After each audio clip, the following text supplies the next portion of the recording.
Bonsoir. Vendredi 10 juillet 2015, une nouvelle vient de nous atterrir à la rédaction de Code 243 dans ce dossier qui oppose mademoiselle Hélène ainsi que quelques compatriotes congolaises du Canada qui sont impliqués dans un dossier assez lourd.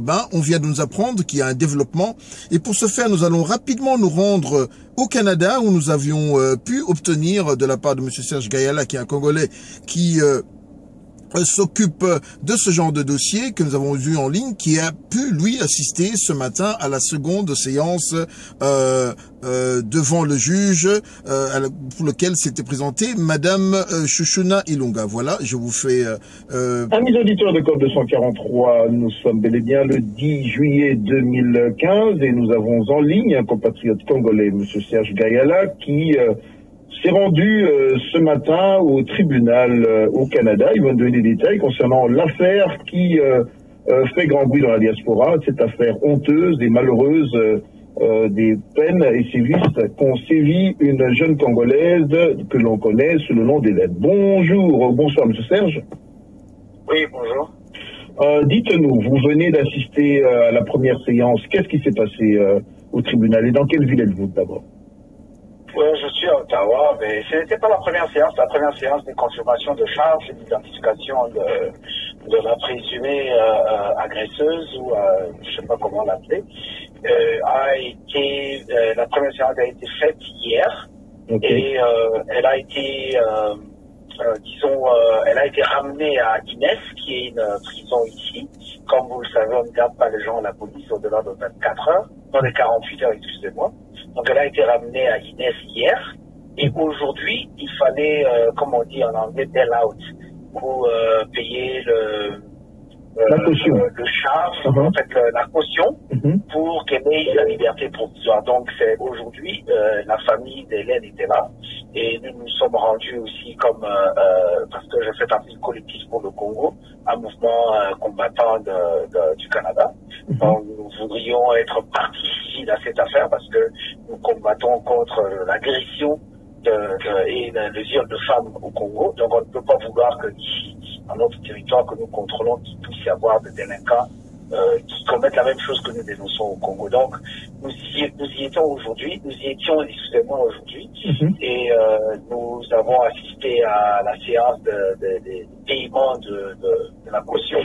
Donc la fille vient de bénéficier de sa liberté provisoire en attendant son conseil qui intervient le 17.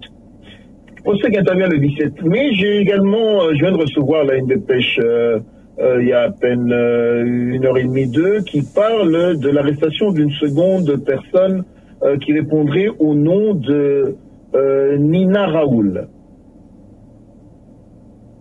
Oui, c'est qui est possible. Je n'ai pas cette information. C'est qui est possible parce que il faut être clair. Ce n'est pas vraiment des arrestations. La pression de la communauté a poussé ces présumés délinquantes à aller se présenter à la police par elle-même. Donc je fouille Ilunga, contrairement à ce que son vrai nom c'est Eunice Ilunga dans le dossier qui l'oppose au procureur, donc à la couronne comme on dit ici.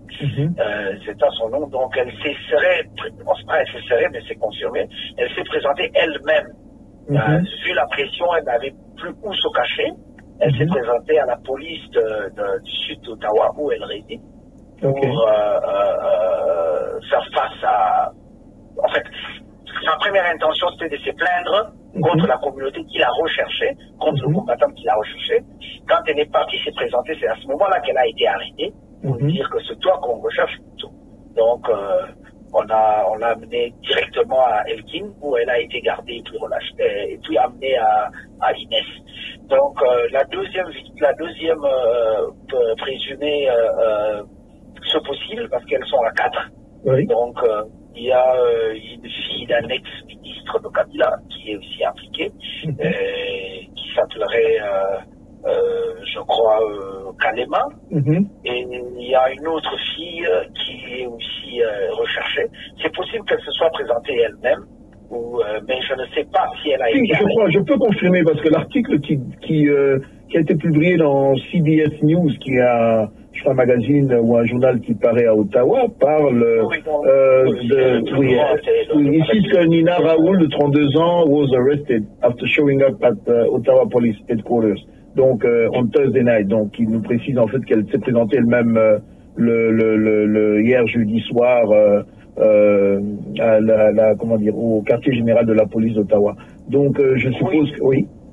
Je demanderai, parce que depuis que je suis rentré, je n'ai pas eu le temps de parler avec ma collègue Mami Akibomi, que vous avez vu dans la vidéo même de ici.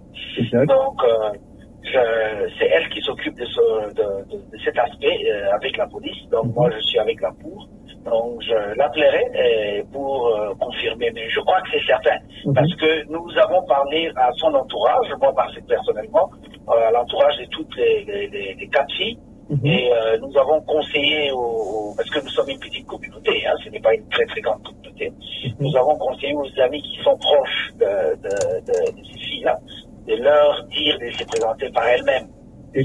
Ça montrerait leur bonne volonté que de tomber soit entre les mains de la police, parce que l'arrestation peut être musclée, ou soit de tomber entre les mains de combattants qui sont à la recherche de ces individus.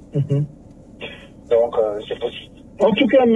Serge Gayala, nous vous remercions pour ces précieuses informations et vous rappelons que nous sommes à votre disposition pour un heads-up ou encore une meilleure information concernant ce dossier malheureux. Mais j'ai une petite question avant qu'on puisse se quitter. Long, et je mets des guillemets, étant très prudent, on dit que ces cas sont récurrents au Canada. Est-ce que vous avez déjà entendu cela? Oui, effectivement, c'est pourquoi nous sommes partis civils comme collectif pour le Congo afin de mettre fin à ce genre de choses. Il y a un groupe de filles qui opèrent généralement à Montréal, parce que vous savez, il y a beaucoup de Congolaises et Congolais à Montréal, et ces filles ont l'habitude d'agresser les femmes mariées, des rivales, des choses comme ça. Et Fifi, donc Chouchou Ilouga ne serait pas à sa première ou son premier forfait.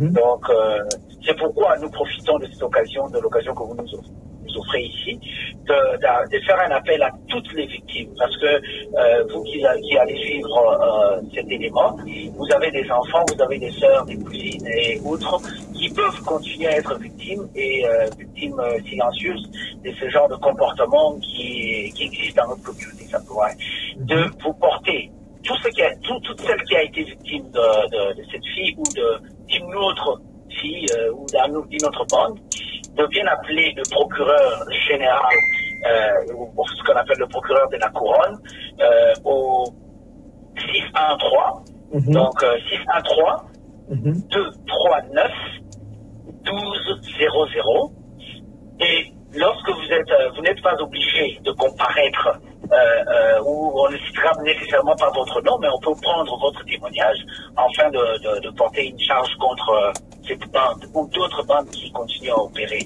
Et le numéro du dossier, si vous me permettez, je peux le donner. Quand vous appelez à ce numéro, donc le 613 239 1200, et vous donnez le numéro du dossier qui est le 15-50 79, donc 79 qu'on dit ici 79, donc 15 50 79 ou 15 50 79. Voici le numéro du dossier qui a été ouvert. Donc nous appelons d'autres associations combattantes oui, de se porter aussi partie civile. Parce que notre combat doit commencer ici avant de changer le Congo. Nous devons commencer à protéger nos familles et nos femmes et nos enfants, nos filles ici au Canada. En tout cas, nous allons faire de notre mieux pour transmettre ce message dans la diaspora et espérons que la loi de l'Ormeta, si je pouvais l'appeler ainsi, qui avait sévi à cause, j'ose comprendre, j'ose croire, de la honte ou encore des menaces peut-être plus graves auprès de ces jeunes gens ou de ces jeunes filles qui seraient passées par ces sévices va tomber de manière à ce que des langues se délient et que justice soit faite. En tout cas, nous vous remercions, Monsieur Serge Gayala, d'avoir répondu si promptement à notre invitation pour cette interview. Nous rappelons à nos chers auditeurs que vous êtes bien branchés sur la radio Code 243. rejoignez-nous au 01 240 432 16 14 et nous rappelons 613 239 1200, 613 239 1200, c'est le numéro d'appel pour le Canada et le dossier c'est le 15-50-119. Je répète, 15-50-119. Appelez si vous avez des témoignages à donner ou à faire concernant ce dossier et nous espérons que l'opération Manopulité ou l'opération de curtage dans la communauté a commencé. Monsieur Serge, veuillez transmettre à Madame Yakibongue toutes nos salutations ainsi que à toutes les personnes qui sont intervenues dans ce dossier. Nous osons croire que l'état de droit que nous appelons tous de nos voeux en RDC va commencer dans chacune de nos communautés. Encore une fois, vous avez un mot de la fin? Oh non, je vous remercie pour le travail combien important vous faites pour cette communauté, pour notre communauté, et je vous souhaite un avenir brillant. Merci beaucoup, nous le recevrons. Voilà, encore une fois, vous étiez sur Code 243 et nulle part ailleurs. Bonsoir. Voilà, vous venez de suivre cette interview qui nous a été accordée cet après-midi. Encore une fois, Banamboka, Bamama, Batata, Bandeko, Bino Batoufena Canada, Tozo Senga na Bino Bobangate, Tozo na Bamboka droit, Tozo Senga Yangonde, ezali ko bate la biso, Yangonde ezali ko protéger biso na mabe, Bambeba o Tozo Monarati Yamboka na biso Congo, Bisika, Atasoke pa juge, Bakoyi ko sunga ote, Tozali ko Senga na moto nyonso.